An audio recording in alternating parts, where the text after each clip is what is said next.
하나님 아버지 감사합니다. 저희들 구원해 주셔서 주의 자녀 삼아 주시고 하나님의 은혜 가운데에서 또 살아갈 수 있도록 인도해 주심을 감사드립니다. 또한 이 세상 가운데서 저희들을 구별시켜 주시고 주님을 따라 살아가는데 또 부족함이 없도록 우리의 영육 간에 또 필요한 것들 하나님께서 모두 다 채워주시고 인도해 주심을 감사드립니다. 세상이 많이 혼란스럽고 또 코로나로 인해서 많은 사람들이 또 괴로워하고 있습니다. 이런 가운데에서도 우리 교회를 또 하나님께서 지켜주시고 또 이 가운데에서도 하나님의 이 귀한 복음이 우리를 통해서 또 널리 또 전해질 수 있도록 인도해 주심을 감사드립니다. 특별히 우리 중고동부 이 안에서 함께 교제하고 있는 또 우리 형제 자매님들 하나님께서 더욱 사랑하시고 더욱 아껴주시고 또 더욱 보호해 주셔서 정말 이 안에서 더욱 올바로 또 성장하게 해주시고 또 주님 안에서 귀하게 쓰임받을 수 있도록 도와주시옵소서. 오늘 또 주일을 맞아서 또 저희들 이렇게 말씀 앞에 나왔습니다. 우리에게 필요한 말씀의 교훈을 주시고 또 한 주간 우리가 어떻게 살아가야 할지 또 알게 해 주시옵소서. 함께 교제하는 우리 주변의 형제 자매님들 또 서로 생각하고 또 서로 기도해 줄 수 있는 그런 넓은 마음도 또 허락해 주시옵소서. 모든 것을 주님께만 의지하고 부탁드립니다. 저희를 사랑하시는 예수님 이름으로 기도드렸습니다. 아멘.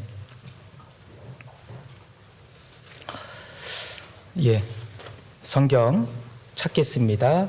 사무엘상 13장입니다.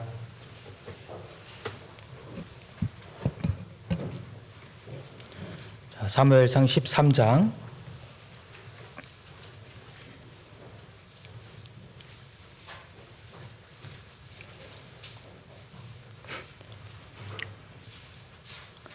427쪽이죠.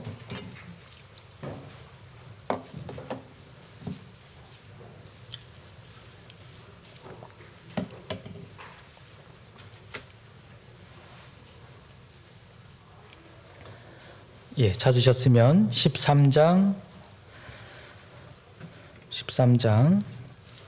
13절부터 15절까지 천천히 우리 옆에 앉아 계신 우리 형제자매님들께 비말이 튀지 않도록 작은 목소리로 함께 읽는 겁니다. 자, 13절부터 읽겠습니다. 사무엘이 사울에게 이르되 왕이 망령되이 행하였도다. 왕이 왕의 하나님 여호와께서 왕에게 명하신 명령을 지키지 아니하였도다. 그리하였다면 여호와께서 이스라엘 위에 왕의 나라를 영영히 세우셨을 것이오늘 지금은 왕의 나라가 길지 못할 것이라. 여호와께서 왕에게 명하신 바를 왕이 지키지 아니하였으므로 여호와께서 그 마음에 맞는 사람을 구하여 그 백성의 지도자를 삼으셨느니라 하고 여기까지 읽었습니다.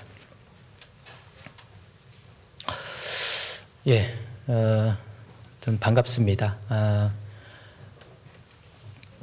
여러분들은 이제 한 주 만에 또 이렇게 뵙는 거지만 저는 굉장히 좀 오랜만에 또 뵙는 것 같습니다. 오랜만에 뵙는데 또 제가 이렇게 뭔가 좀 갇혀있는 느낌이 듭니다. 그래도 이렇게 얼굴을 서로 마주하고 우리가 교제할 수 있어서 또 얼마나 다행인지 모르겠습니다. 아까 이제 선생님께서도 말씀하셨지만 이 위드 코로나이지만 또 안 좋은 소식이 또 자꾸 들리잖아요. 그래서 이제 걱정은 되는데 아마도 우리의 그 기도가 좀 더 필요한 것 같아요. 그래서 보니까요, 우리 엄마, 아빠, 우리 부모님들만 기도해서는 안 될 것 같아요. 그래서 이 자리에 계시는 우리 형제 자매님들이 더 적극적으로 도와주셔야 될 것 같아요. 그래서 함께 기도하게요.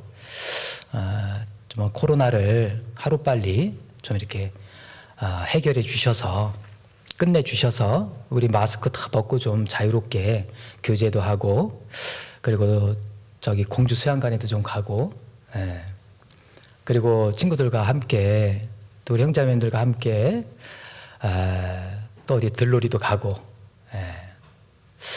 같이 운동도 좀 하고 그래서 우리가 간절히 기도하면 하나님께서 들어주신다고 했기 때문에 우리의 좀 더 간절한 기도가 필요할 것 같습니다. 그래서 함께 해주시면 고맙겠습니다. 오늘 공과 제목이 그 사울의 불순종이죠. 별로 좋은 그 내용은 아니잖아요. 방금 읽은 이 말씀도 본문 말씀이긴 한데 이게 참 보면은 슬픈 말씀이잖아요.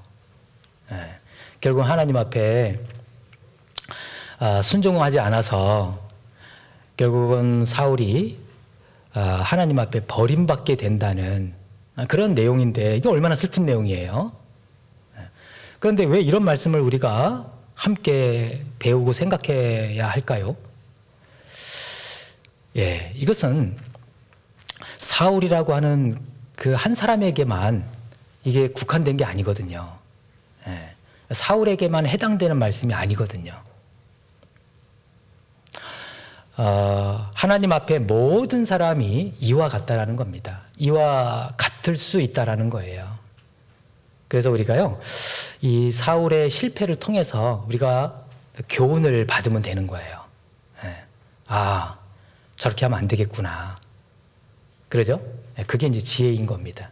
그래서 우리가 말씀을 통해서 그런 것을 잘 이렇게 분별해서 내가 버려야 할 것은 탁 버리고 또 내가 잡아야 할 것은 탁 굳게 잡는 이제 그런 지혜를 우리가 이 말씀을 배우면서 얻어야 되는 겁니다. 오늘은 이제 주인공은 사울이긴 한데 이 사울을 통해서 우리가 얻어야 할 교훈이 어떤 것들이 있는지 잠깐 성경을 통해서 우리가 좀 살펴보도록 그렇게 하겠습니다. 자, 먼저는요, 이 배경을 좀 우리가 살펴보면 지금 이 이스라엘 민족은 그 블레셋 족속에 의해서 그 아주 굉장히 고통을 당하고 있던 그런 시대였어요. 그 언약궤라고 아시죠? 그 법궤. 이 언약궤도 빼앗겼어. 그리고 더군다나 이제 이 당시에 이스라엘을 다스리던 그 마지막 사사가 이제 사무엘이었어요. 사사는 이제 그 지도자거든요, 지도자. 근데 마지막 지도자가 사무엘이었어요. 그런데 사무엘이 어때요? 나이가 너무 많이 들었어. 이제는 백성들을 다스릴 수 있는 그런 힘이 없어. 근데 그렇다면 이제 어떻게 돼요? 그 사무엘을 이어서 그 역할을 할 수 있는 누가 있을까? 그 아들들이 있겠죠. 그러니까 그 후계자라고 할 수 있는 그 아들들을 이렇게 봤더니만 엉망이야, 아들들이. 어느 정도냐면요, 세상의 아들들이요, 이 백성들에게 뇌물을 받고 판결을 하는데 뇌물을 받고 판결을 자기 마음대로 막 하는 거야. 그러니까 이렇게 누가 이렇게 옆에서 이제 돈 찔러주잖아요. 나 좀 잘 봐달라고. 그러면 잘 봐주고. 돈 안 주면은 안 봐주고. 얼마나 불량해요. 아들들이 그랬어요. 아유, 아버지는 그렇게 훌륭한데 아들들은 그렇게 아주 불량했어. 자, 그래서 이제 이스라엘 백성들 뿐만 아니라 이제 높은 이렇게 그 장로의 위치에 있는 분들이 사무엘에게 간 거예요. 우리 이래서는 안 되겠다. 그래서 찾아가자. 그래서 사무엘에게 가서 뭐라고 했냐면, 자, 우리에게도 왕을 세워서 나라를 다스리게 하시오. 당신은 알다시피 이제 나이가 너무 들었고, 당신 아들들 보니까 영 아니야. 그러니까 저 이웃나라 보니까 뭐 왕도 있고 왕이 다 나라를 다스리더만 우리도 그렇게 합시다. 이게 장로들이 이제 사무엘에게 찾아서 그렇게 이야기를 한 거예요. 요청을 한 거죠. 그래서 이런 배경 가운데 이제 왕이 세워지는 거예요. 자, 이스라엘의 처음 초대 왕이 누구였습니까? 뭐 오늘 시작할 때 그렇게 말씀드렸는데 사울, 초대 왕 사울이었죠. 이렇게 해서 처음 왕 사울이 세워졌습니다. 그런데요, 여러분도 아시겠지만 사울이요 처음에 이 왕으로 세워지기 전에도요, 전에 그래도 하나님이 뭐 아무나 세웠겠습니까? 백성들이 막 요구해가지고 세워주긴 했지만 아무나 세우지는 않았죠. 정말 왕이 될 만한 사람을 세우도록 하신 거예요. 근데 그게 누구였냐면 사울이었잖아요. 그런데 그 사울이 처음 이렇게 왕으로 세워질 때 그 전에 그 사울의 모습이 어떠했냐면, 성경을 통해서 잠깐 한번 확인해 볼게요. 자, 9장, 사무엘상 9장을 한번 볼까요? 그 전으로 몇 장 넘기면 9장 2절 말씀. 자, 9장 2절을 제가 읽겠습니다. 기스가 아들이 있으니 그 이름은 사울이요 준수한 소년이라. 이스라엘 자손 중에 그보다 더 준수한 자가 없고 키는 모든 백성보다 어깨 위는 더하더라.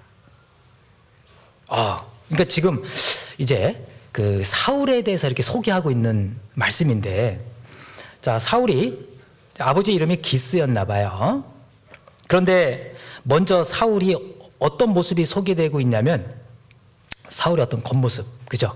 그래서 사울이 겉으로 보기에요 어떤 모습이었냐면 일단 뭐 건강한 것 같아요, 굉장히. 그리고 준수한 소년이래요. 그러니까 뭔가 그냥 쉽게 얘기해서 잘생겼나 봐요. 용모가. 그리고 키도 굉장히 컸나 봅니다. 그러니까 뭐 얼짱, 몸짱, 우리가 뭐 흔히 이야기하는 이제 그런 소년이었던 거예요. 하나님은 사람의 외모를 보지 않고 중심을 보신다고 하시더니만 뭐 겉모습만 보시고 이렇게 세우셨네? 아니에요.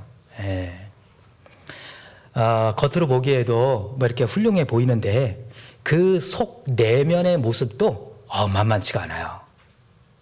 그렇다면 하나님은 사람의 내면을, 어떤 사람을 하나님은 쓰시는지, 부르실 때 어떤 사람을 하나님은 좋아하시는지 우리는 여기서 좀 이렇게 힌트를 얻을 수 있는데, 자, 이때 그 사울의 내면의 모습이 어떠했는지 한번 보면은요, 자, 사무엘상 9장 거기 펴 있죠.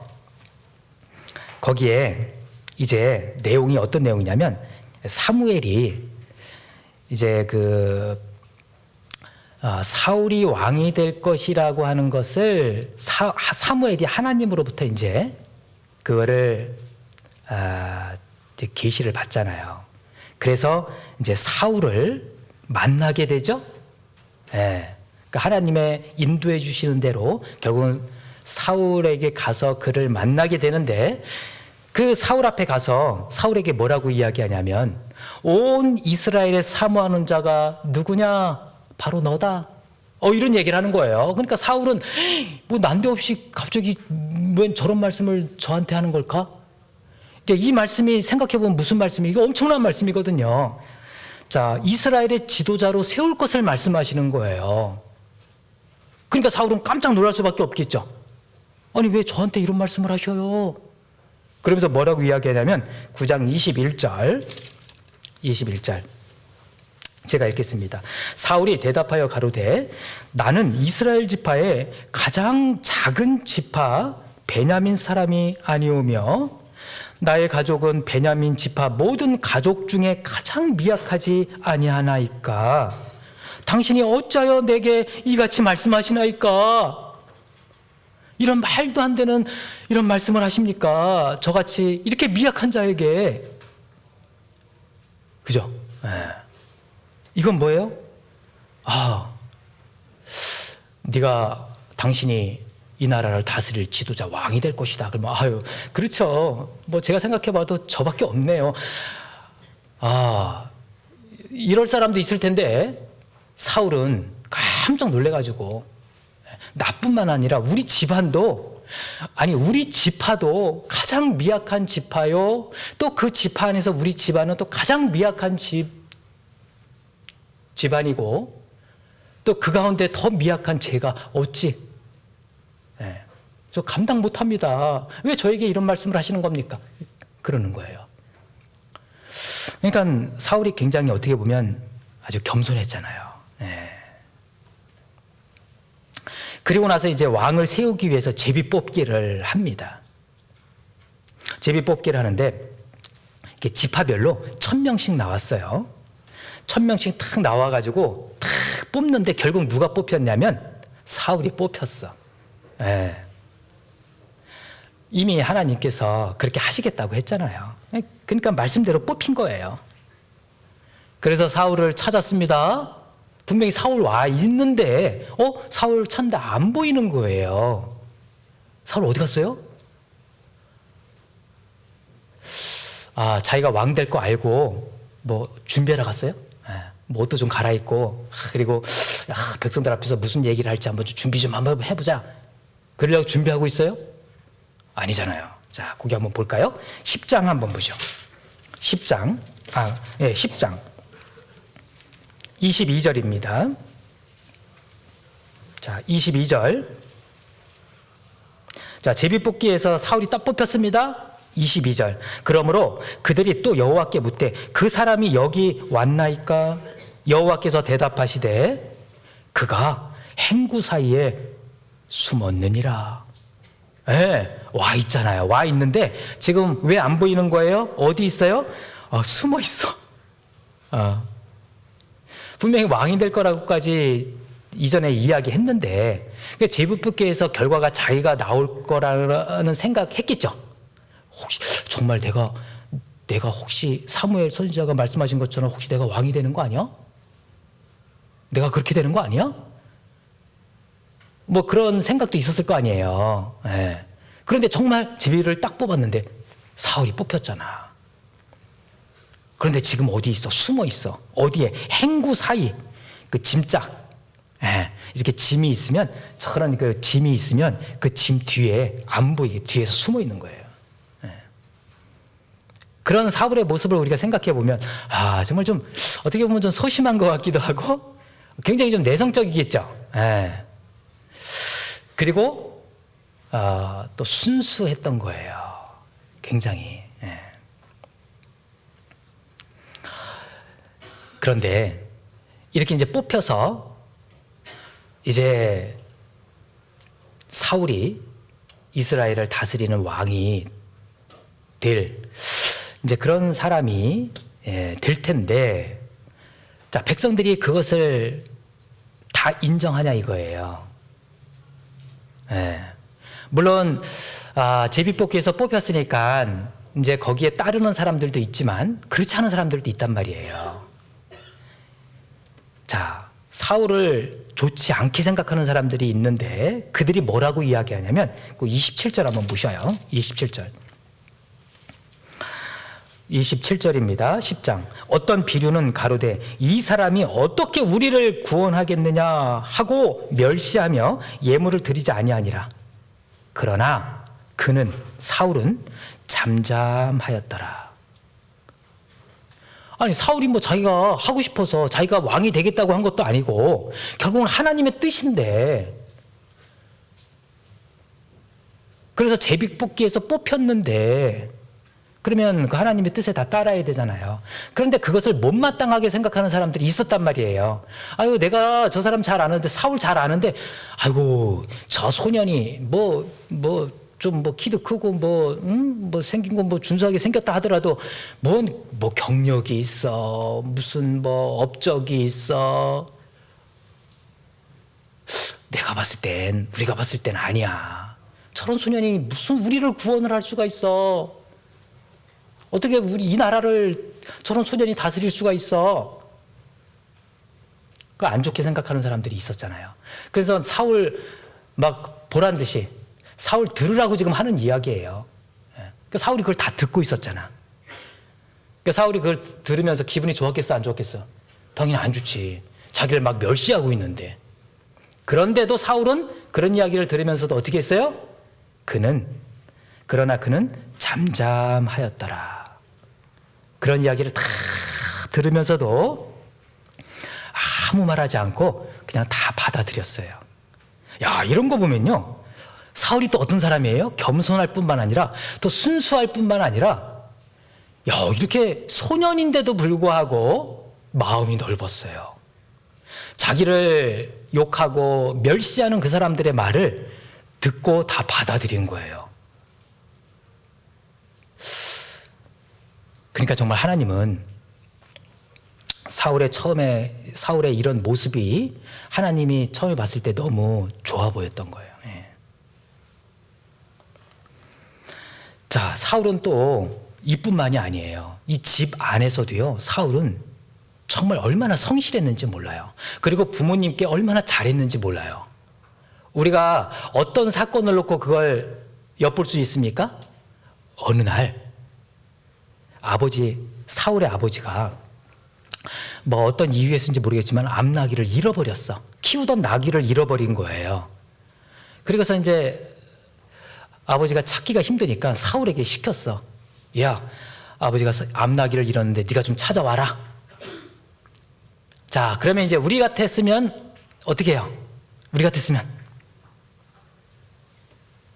여러분 같으면 어땠을까요? 일단은 짜증나. 아니, 암나귀가 어디로 도망갔는지 어떻게 알고 이 넓은 산에서 찾아오라는 거야. 짜증나. 그럴 수도 있겠죠. 그게 쉬운 일이 아니잖아요. 자, 그리고 만약에 이제 아빠가 시켰으니까, 예, 아빠 알겠어요. 뭐 이제 그렇게 정말 기분은 별로 좋지 않지만 알겠어요 하면서 이제 가서 그냥 형식적으로 한두 군데 이렇게 둘러보고 없으면, 찾아봤는데 없어요, 그냥 돌아올 수도 있잖아요. 그러죠? 아닌가 보네. 제가 잘못 봤네. 이제 저 같아서는 그럴 수도 있겠다라는 생각이 들었어요. 자, 그런데 사울은 어땠는지 우리가 성경을 통해서 보면요, 야, 정말 대단해. 자, 사무엘상 9장 한번 볼까요? 그 앞에 9장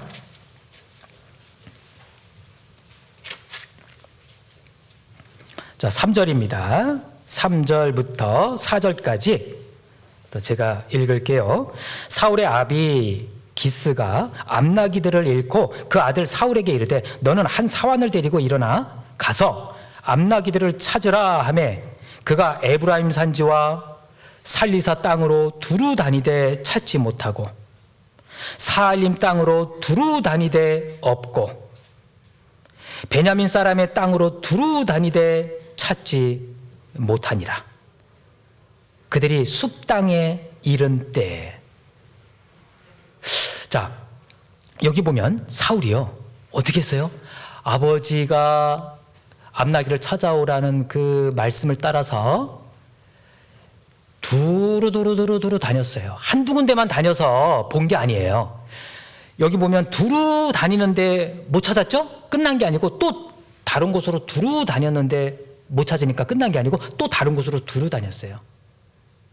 이것을요, 이렇게 지도로 이렇게 살펴봤더니만 세상에 그 거리가 어느 정도 되는 줄 아셔요? 약 40km 이상을 걸어 다닌 거예요. 40km 이상을. 뭐 다니면서 힘도 들었을 거고 목도 말랐을 거고 배도 고팠을 거 아니에요.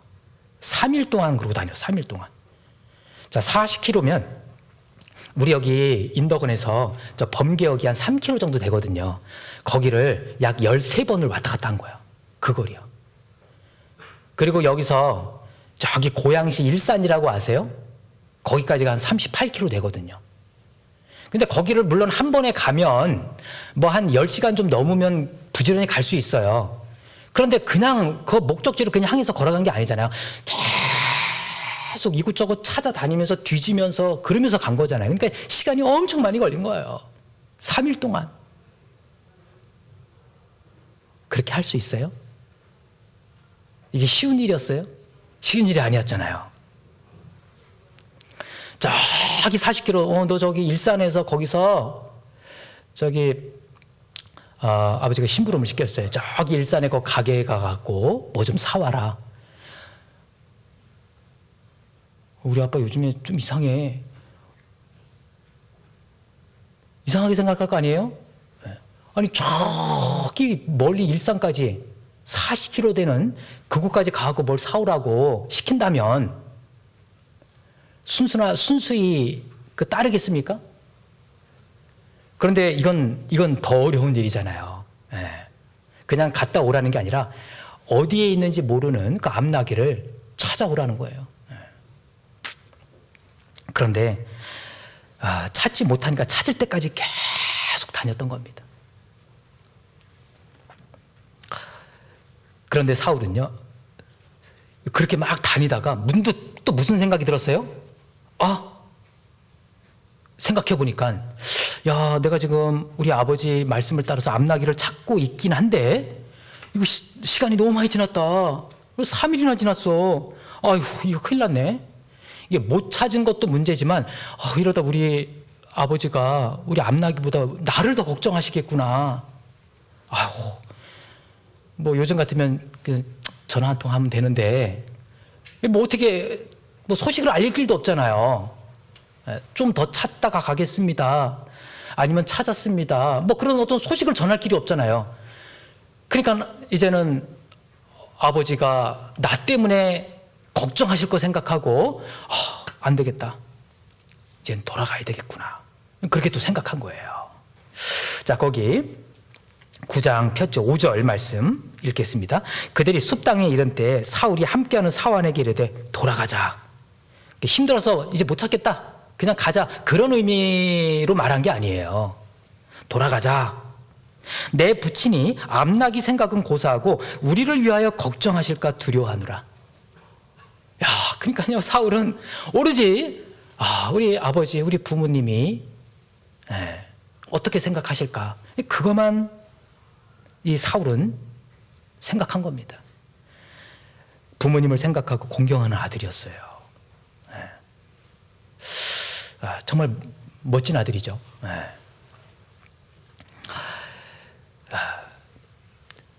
뿐만 아니라 사울은 굉장히 용기도 있는 사람이었습니다.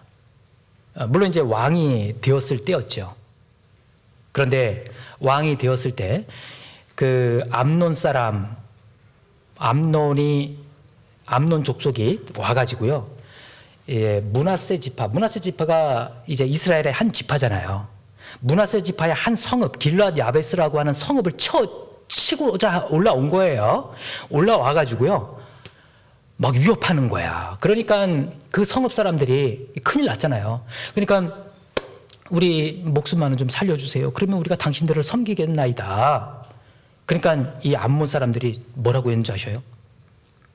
그래? 그렇다면 일단 너희 오른 눈을 다 빼. 그럼 목숨만 살려줄게. 일단 오른 눈 다 빼. 이거 큰일 난 거예요. 한 성읍 전체 모든 백성들의 오른눈이 다 빠지게 생겼어요. 근데 이 소식을 사울이 듣게 됩니다. 사울이 원래 어떤 사람이었어요? 굉장히 순수하고 소심하고 부모님 말씀 잘 듣고 그런 사람으로 우리가 알고 있기 때문에 야, 이거 되게 이 사울도 이럴 땐 굉장히 두려워하겠다. 어찌할지 모르겠다. 그런데요, 사울이 자, 그 11장 한번 볼까요? 11장 6절입니다. 11장 6절. 6절 제가 읽겠습니다. 사울이 이 말을 들을 때 하나님의 신에게 크게 감동되매 그 노가 크게 일어나서 사울이요 갑자기 진노하는 겁니다. 원래 이런 사울이 아니었는데 갑자기 막 진노를 하는 거예요. 이게 거룩한 분노잖아. 네. 그러더니 11절. 이튿날에 사울이 백성을 3대에 나누고 새벽에 적진중에 들어가서 날이 더울 때까지 암논 사람을 치매 남은 자가 다 흩어져서 둘도 함께한 자가 없었더라. 완전히 진멸시켰어요. 네. 어떻게 해야 할지 모르는 게 아니고요. 막 그냥 분노하더니만 나를 따르라. 가자. 그러더니만 암논 족속들을 그냥 진멸시켰어요. 야, 이런 용기가 어디서 나왔지? 하나님이 쓰신 거예요. 네. 하나님이 뿐만 아니라 사울에게 이 마음도 새롭게 주셨다고 해서 새 마음을 주셨다고 했거든요. 그러니까 하나님은 어떤 사람을 탁 들어서 쓰실 때는요, 하나님이 그 원하시는 일을 할 수 있도록 하나님이 다 주셔요. 네. 용기도 주시고, 지혜도 주시고, 또 능력도 주시고. 나는 그거 못해요. 나는 그거 할 수 없는데 나 같은 사람이 어떻게 해요? 그렇죠. 내 생각에는 그렇죠. 그런데 일단은 순종하면 하나님께서 할 수 있도록 다 주신다니까. 네. 여기까지 사울이 얼마나 좋았어요. 그러죠? 네. 이런 사울이었는데 안타깝게도 이런 사울은 하나님 앞에 오래 유지되지가 않았습니다. 이건 너무나 안타까운 거예요. 좀 이렇게 계속 했으면 얼마나 좋았어. 성경에 한 장 넘어가자마자 정반대로 바뀐 거예요, 사람이. 여기서 한 장 넘어가자마자. 자, 13장 한 장 넘어가 볼까요? 네. 여기서 한 장 넘어갔죠. 13장 8절입니다. 자, 8절부터 자, 같이 한번 천천히 읽어볼게요. 12절까지. 사울이 사무엘의 정한 기한대로 이레를 기다리되 사무엘이 길갈로 오지 아니하매 백성이 사울에게서 흩어지는지라. 사울이 가로되 번제와 화목제물을 이리로 가져오라 하여 번제를 드렸더니 번제 드리기를 필하자 사무엘이 온지라. 사울이 나가 맞으며 문안하매 사무엘이 가로되 왕의 행한 것이 무엇이뇨? 사울이 가로되 백성은 나에게서 흩어지고 당신은 정한 날 안에 오지 아니하고 블레셋 사람은 믹마스에 모였음을 내가 보았으므로 이에 내가 이스라엘 이르기를 블레셋 사람은 나를 치러 길갈로 내려오겠거늘 내가 여호와께 은혜를 간구치 못하였다 하고 부득이하여 번제를 드렸나이다. 바로 좀 전까지는 우리가 사울의 정말 그 아주 훌륭한 모습을 봤잖아요. 그런데 한 장 딱 넘어오면서 사울이 이렇게 된 거예요. 자, 이날도 마찬가지로 블레셋이 쳐들어왔습니다. 대군이죠. 그 병사가 거의 그 해변에 모래알 만큼 많았다고 하니까 굉장히 많은 블레셋 족속들이 쳐들어온 겁니다. 자, 이런 상황에서 백성들은 겁이 질려서 다 도망갔어요. 바위 틈에 숨고 굴 속에 들어가고 얼마나 두려우면. 그러니까 사울은 어때요? 마음이 급해졌잖아요. 아이고, 이런 어떡하나. 큰일 났네, 이거. 지금 몰려오고 있는데, 그리고 백성들은 다 도망가고 있는데, 이거 어떻게 해? 옆에 사무엘이라도 있으면 정말 어떻게 해야 할지 알아볼 텐데 지금 옆에 사무엘 선지자가 있어요, 없어요? 없잖아요. 네. 그러니까 사무엘 선지자가 옆에 있으면은 하나님 앞에 제사를 드려서 어떻게 해야 할 바를 알 텐데 사무엘이 없어요. 그러니까 막 더 마음이 타는 겁니다. 그런데 이 내용을 보면 사무엘이 이리로 오기로 했던 거예요. 근데 오기로 한 날짜가 거반 다 됐어. 네. 쉽게 얘기해서 오늘까지 오기로 한 거야. 그러니까 오늘까지라고 하면 아직 시간 남았잖아요. 그죠? 그런데 지금 마음이 막 급한데 지금 사무엘이 안 보이니까 이제 사울이 어떤 결정을 내렸어요? 안 되겠다. 내가 제사 지내야 되겠다. 그러면서 번제와 화목제물을 이리로 가져오라. 예. 그런데 이게 얼마나 큰 하나님 앞에 이게 잘못된 것인지 사울이 미처 깨닫지 못한 거죠. 이 하나님 앞에 제사는 아무나 드리는 게 아니에요. 왕이라고 해서 안 돼요. 예. 제사는 반드시 누가 드리게 돼 있어요? 제사장이 드리게 돼 있어요. 그러니까 사무엘은 선지자이며 마지막 사사이며 그리고 제사장 역할도 했거든요. 그러니까 사무엘이 아니면 제사를 드릴 수가 없는 거예요. 하나님 앞에. 그러니까 다른 사람이 혹시 제사를 지내거나 혹시 다른 제물을 드리거나 이 제사를 지낼 때 얼마나 엄격한지 알잖아요. 우리가 성경 구약의 레위기 성경 보면요, 그 제사에 대한 규례가 너무 복잡하죠. 그러니까 읽다가 복잡해, 패스 이러잖아요. 그 제사 규례가 그렇게 엄격해요. 하나님 앞에 우리가 대충 해서 되는 게 아니라는 거예요. 제사, 하나님께 드리는 제사가. 대충 그냥 드리면 하나님이 그 제사를 받으실까요? 안 받으시죠. 네. 오히려 잘못 제사를 드리면요, 큰 해가 될 수 있거든요. 그러니까 정말 주의해야 되는 거예요. 하나님 앞에 제사를 드릴 때는. 그런데 사울은 그걸 쉽게 생각한 거예요.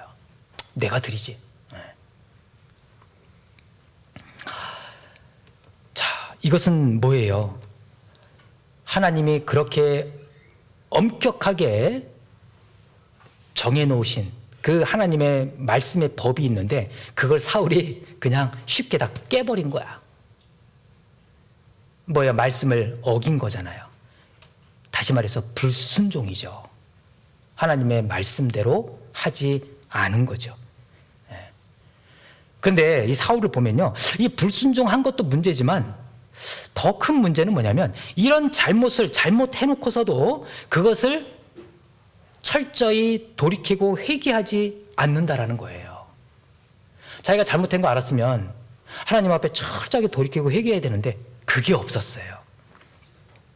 그 13장 폈으니까 12절입니다. 자, 12절 마지막 아까 읽었던 말씀 중에 마지막 절인데 다시 한번 읽을게요. 이에 내가 이르기를 블레셋 사람은 나를 치러 길갈로 내려오겠거늘 내가 여호와께 은혜를 간구치 못하였다 하고 부득이하여 번제를 드렸나이다. 어쩔 수 없었어요. 이거는 이런 상황에서 내가 제사를 안 드릴 수가 없잖아요. 지금 이렇게 핑계하고 있는 거예요. 부득이하여. 예. 우리가요, 이 하나님 앞에 이렇게 하나님 말씀대로 안 하고 그냥 내 생각대로 하잖아요. 그걸 불순종이라고 하죠. 근데 이것을요, 이제 한 번 이렇게 불순종하게 되면 이제 두 번, 세 번은 쉽게 할 수 있어요. 네. 그래서 한 번 하나님 앞에 잘못했을 때 정말 그걸 깨닫게 되면 하나님 앞에 철저하게 회개하고 돌이켜야 되는 게 그게 정말 중요한 겁니다. 그런데 사울은 그렇게 안 했어요. 그러니까 어때요? 또 불순종하게 되는 거예요. 또 어떤 불순종을 했어요? 예. 자, 15장 거기 몇 장 안 넘겨서 15장 3절입니다. 자, 3절 말씀도 제가 읽겠습니다. 15장 3절. 지금 가서 아말렉을 쳐서 그들의 모든 소유를 남기지 말고 진멸하되 남녀와 소아와 젖먹이는 아이와 우양과 약대와 나귀를 죽이라 하셨나이다. 자, 하나님께서 지금 하신 말씀입니다. 그들의 모든 소유를 남기지 말고 진멸하라. 이게 하나님의 말씀이에요. 하나님의 명령이에요. 자, 그런데 결과적으로 사울은 어떻게 했습니까? 9절입니다. 9절 말씀. 사울과 백성이 아각과 그 양과 소의 가장 좋은 것 또는 기름진 것과 어린 양과 모든 좋은 것을 남기고 진멸키를 즐겨 아니하고 가치 없고 낮은 것은 진멸하니라. 자, 하나님 말씀대로 했어요? 안 했어요? 안 했어요.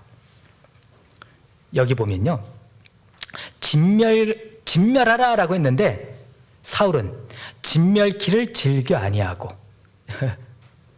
아예 꼭 그렇게 해야 돼? 이 아까운 것을 왜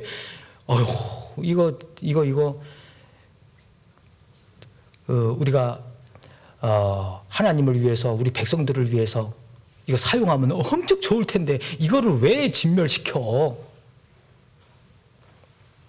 자기 생각을 딱 갖고 있었어요. 그러니까 자기 보기에 가치 없는 것은 진멸하고 자기가 보기에 좋은 것은 남겨두고 자기 생각대로 한 거예요, 사울이. 그리고선요, 잘했다고 이걸 막 기념하기 위해서 기념비까지 세워요. 그래서 12절에 보면 12절에 사무엘이 사울을 만나려고 아침에 일찍이 일어났더니 혹이 사무엘에게 고하여 가로되 사울이 갈멜에 이르러 자기를 위하여 기념비를 세우고 돌이켜 행하여 길갈로 내려갔다는지라. 예. 그러니까 깨닫지 못하고 있는 거예요. 자기가 뭘 잘못하고 있는지. 예. 이 사실을 알고 사무엘이 묻죠. 뭐라고 묻습니까? 19절에 어찌하여 왕이 여호와의 목소리를 청종치 아니하고 탈취하기에만 급하여 여호와의 악하게 여기시는 것을 행하였나이까? 왜 불순종했습니까? 하나님이 가장 싫어하는 게 하나님의 말씀을 따라 행하지 않는 것인데, 불순종하는 것인데 어찌하여 그리하셨나이까? 지금 사무엘이 사울에게 지금 말하고 있는 겁니다. 그랬더니만 사울이 여전해요. 또 이 자리에서 진짜 이 자리에서 무릎을 꿇고 다윗처럼, 다윗이 나단 선지자에게 잘못을 책망받았을 때 그 자리에서 무릎 꿇고 하나님 앞에 돌이켰잖아요. 철저하게 돌이켰잖아요. 그런데 사울은 그게 없어. 그게 여기서 보면 또 뭐라고 이야기해요? 그 이야기를 듣고 나서 21절입니다. 다만 백성이 그 마땅히 멸할 것 중에서 가장 좋은 것으로 길갈에서 당신의 하나님 여호와께 제사하려고 양과 소를 취하였나이다. 자, 누가 이렇게 했다고요? 백성이. 자기는 이렇게 하려고 한 게 아니었고 백성들이 이렇게 했대요. 누구 핑계대고 있는 거예요? 백성들이 핑계대고 있어. 자, 이런 사울을 향해서 이제 사무엘은 뭐라고 이야기합니까? 23절입니다. 이게 아주 슬픈 말씀이에요. 23절. 이는 거역하는 것은 사울의 죄와 같고 완고한 것은 사신 우상에게 절하는 죄와 같음이라. 왕이 여호와의 말씀을 버렸으므로 여호와께서도 왕을 버려 왕이 되지 못하게 하셨나이다. 네. 다 알고 있어요, 하나님은. 네. 백성들 핑계? 아무리 그 어떤 자기가 생각했을 때 이게 정당하다고 생각하고 자기는 잘못한 게 없다고 핑계대고 누구 잘못이라고 핑계대도 소용없어요. 하나님은 그 마음을 이미 다 보셨어요. 그 마음 속에, 사울의 마음 속을 보니까 어떠하다는 겁니까? 말씀대로 왕이 여호와의 말씀을 버렸다. 예. 사울의 이 마음 속에 이미 하나님의 말씀이 없어요. 이렇게 말씀을 듣고 읽고 배우기 위해서 함께 하면서도 그 마음에 하나님 말씀을 담지 않으면 사울과 똑같은 사람이에요. 몸은 함께하고 있는데 마음은 내게서 멀도다. 하나님은 그 마음을 보시기 때문에 이런 책망을 하시는 거예요. 이게 사울만 해당되는 게 아니에요. 이 당시 이러했던 이스라엘 백성들만 해당되는 게 아니에요. 지금 우리 시대에 여기에 해당되는 사람들이 없을까요? 있죠. 마음은 내게서 멀도다. 마음에 하나님의 말씀이 없어요. 그렇게 듣는데도 마음에 남아있는 말씀이 없어요. 말씀이 없으니까 어때요? 말씀을 붙잡고 살 수 있어요? 없어요? 없죠. 그냥 보이는 거 갖고 따라가는 거예요. 뭐 유튜브 보고 뭐 인터넷 보고 좋다 그러면 막 거기 휩쓸려가고, 또 세상 친구들이 뭐 이게 좋다 그러면 막 거기 휩쓸려가고, 그냥 보이는 거 따라 왔다 갔다 하는 거예요. 왜죠? 마음에 없어요. 붙잡을 수 있는 하나님의 말씀이 없어요. 그게 뭐예요? 말씀을 버린 거예요. 이게 가장 슬픈 거예요. 입으로는 우리가 하나님을 이야기하면서, 주님을 이야기하면서, 우리가 함께 하나님 말씀을 들으면서, 함께 교제하면서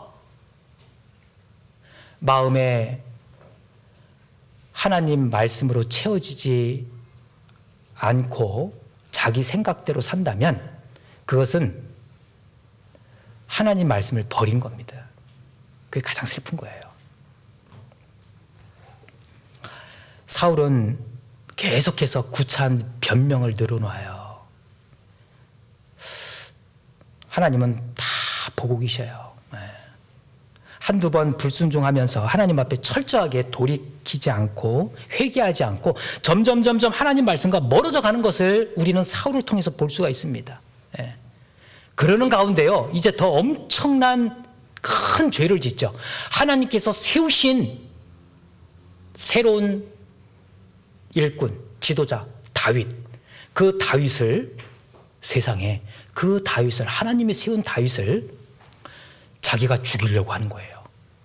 시기하는 마음이 든 거야. 그러니까 하나님이 주신 마음이에요? 아니잖아요. 사탄 마귀가 주는 마음이잖아요.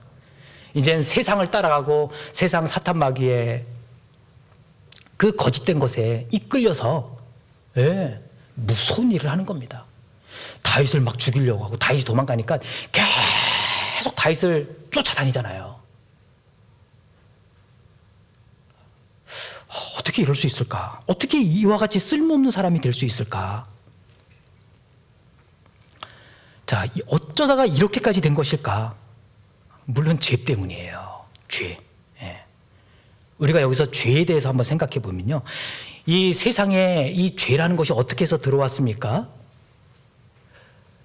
우리는 죄 하면은 뭐 욕하고 거짓말하고 뭐 사기치고 누구 뭐 훔치고 죽이고 이런 것만 생각하는데, 사실 가장 근본적인 죄는요 뭐냐면, 에덴 동산에서 아담과 하와가 범했던 죄가 뭐예요? 하나님 말씀을 어긴 거예요. 그게 죄의 시작인 겁니다. 그게 가장 근본적인 죄예요. 거기서부터 이 죄가 들어온 겁니다. 세상이 왜 악해져 갈까요? 세상이 점점 악해져 가잖아요. 그죠? 얼마나 우리 주변에 무서운 일들이 많이 일어나요. 왜 이렇게 악해져 가느냐? 사람들이 하나님과 점점 멀어지기 때문에 그래요. 즉 하나님의 말씀과 점점 멀어지기 때문에 그래요. 하나님의 말씀에 관심 없이 살아가는 사람들이 점점 많아지기 때문에 그래요. 그래서 세상이 점점 악해져 가는 겁니다. 죄는, 가장 근본적인 죄는 바로 거기에 있는 거예요. 하나님의 말씀이 떠나면 거기서부터 바로 무서운 죄가 시작되는 겁니다. 여러분들 지금 여기 강당에 불이 켜 있으니까 화나죠? 한번 스위치를 꺼서 불을 다 소등시키면 여기 어떻게 되겠습니까? 어둠이 찾아오겠죠? 바로 그거예요. 이 어둠이라고 하는 것은 뭐 이렇게 여기서 어둠을 만들어서 내보내는 게 아니에요. 어둠이라고 하는 것은 이 빛을 딱 거두면 자연스럽게 들어오는 게 어둠이에요. 우리 마음에 우리가 하나님을 알고 하나님을 믿고 그리고 그 사랑을 깨닫고 구원을 받고 그 하나님의 사랑과 은혜를 생각하면서 살면은 우리는 세상에서 이 빛의 모습으로 살 수 있는데, 우리가 그런 하나님의 말씀을 우리 안에서 쫙 제거하면 자연스럽게 우리 안에 뭐가 들어올까요? 어둠이 들어와요. 내 안에 하나님의 말씀을 쫙 제거하면 자연스럽게 들어오는 게 어둠이에요. 그래서 우리 안에 어둠의 죄가 들어오지 않도록 우리는 자꾸 어떻게 해요? 이 빛 대신 하나님의 말씀을 계속 이 안에 채우는 겁니다. 그래서 이 시간 함께 와서 말씀 듣고 또 개인적으로도 말씀 읽고 말씀 배우고.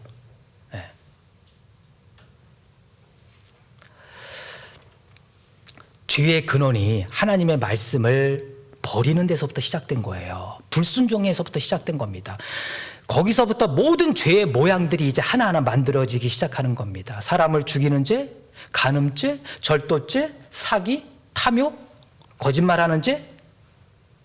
이것이 뭐냐면 결국은 이 모든 죄가 바로 창조주 하나님, 그 하나님의 말씀을 떠나면서부터 파생되어서 생겨난 죄의 모양들인 거예요.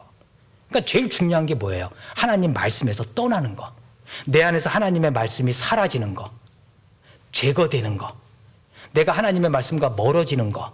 이게 가장 근본적인 죄고 이게 가장 무서운 죄가 되는 거예요. 그런 사람은, 우리 안에서 하나님의 말씀이 떠나고 내가 하나님의 말씀을 멀리하는 사람은 이제 거기서부터 시작돼서 어떤 죄를 지을지 몰라요. 어떤 죄를 지을지. 사울을 보세요. 하나님이 세운 다윗까지 막 죽이려고 덤벼들잖아요. 이렇게 무서운, 이렇게 쓸모없는 사람이 될 수도 있어요. 그래서 우리가 정말 우리 안에 말씀을, 이 하나님의 말씀을 이렇게 한번 듣고 배우고 이걸로 끝나는 게 아니라 이 들은 말씀이 이 안에서 이게 나가지 않도록요, 딱 이렇게 붙잡는 게 중요한 거예요. 여러분들 그러려면 어떻게 해야 돼요? 우리가 학교에서 오늘 수업을 배웠습니다. 그러면 이 배운 그 수업 내용을 오래오래 기억하기 위해서 여러분들 어떻게 합니까? 집에 가서 복습하잖아.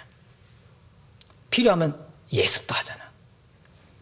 그리고 시험 얼마 안 남았으면 그거 다시 또 뒤져서 다시 공부하잖아. 그죠? 우리가 하나님의 말씀도 사실 그렇게 해야 돼요. 얼마나 좋아요. 우리 참빛 있잖아요. 지난 거 배운 거, 1년 동안 배운 거, 이거 이번 주 배웠으면 다음 주에는 그냥 덮어놓고 아예 안 봐. 1년 지나도 아예 안 봐. 그러면 안 되고, 이렇게 시간 될 때, 좀 여유 있을 때요, 그동안 내가 배운 내용들 공과 이렇게 뒤적이면서, 이런 말씀을 배웠었구나. 그때 이런 말씀을 배웠는데, 그때 이런 말씀 배우면서 이런 생각 들었었는데, 그래, 이런 말씀을, 배운 말씀을 다시 한번 이렇게 돌아보면서 이거 복습을 하는 거예요. 그리고 거기서 정말 내 마음에 꼭 이렇게 좀 붙잡고 살아야 되겠다, 좀 간직해놔야 되겠다 하는 것은요, 또 별도로 따로 이렇게 정리해서 수시로 볼 수도 있잖아요. 그러면 그 말씀에서 떠나지 않게 되는 거예요. 그럼 어떻게 됐어요? 우리 마음에 어둠이 들어오겠어요? 안 들어오죠. 그러면 하나님 앞에 정말 우리가 더 귀하게 사용될 수 있는 겁니다. 쓰일 수 있는 거예요. 여러분들 다윗이 그걸 참 잘했잖아요. 잘못한 것도 있지만 철저하게 돌이키고 다시는 내가 하나님 앞에 이런 잘못은 2번 다시 하지 말아야지 그러면서 항상 하나님의 말씀을 마음속에 새겼잖아요. 시편에 보면 다윗이 뭐라고 했냐면 주의 말씀을 모든 계명을 주의했다고 했거든요. 하나님의 말씀. 그런데 부분적인 말씀이 아니라 하나님의 모든 말씀을 주의했다. 그러니까 모든 말씀에 대해서 이 마음에 새겨서 항상 하나님 말씀 중심의 삶을 살았던 거예요. 그러니까 그렇게 훌륭한 하나님의 일꾼이 되고 나라를 그렇게 훌륭하게 다스리고 강대한 나라를 이루고 통일왕국을 이루고 멋진 삶을 살았잖아요. 그래서 오늘은 우리가 사울을 보고 그런 것을 교훈을 받아봤으면 좋겠습니다. 여기까지 하겠습니다. 기도하겠습니다. 하나님 아버지 감사합니다. 오늘 사울을 통해서 정말 우리의 삶 가운데 무엇이 하나님 앞에 가장 큰 잘못된 것인지 또 알게 해주셨습니다. 저희들 비록 부족하고 많이 연약하지만 정말 이 하나님의 말씀을 우리 마음에 새기고 또 새기고 그래서 이 말씀을 붙들고 살아가는 가운데 우리 안에 죄악된 것이 들어오지 않도록 그리고 하나님 앞에 더욱 귀하게 쓰임을 받으며 살아갈 수 있도록 도와주시옵소서. 저희를 사랑하시는 예수님 이름으로 기도드렸습니다. 아멘.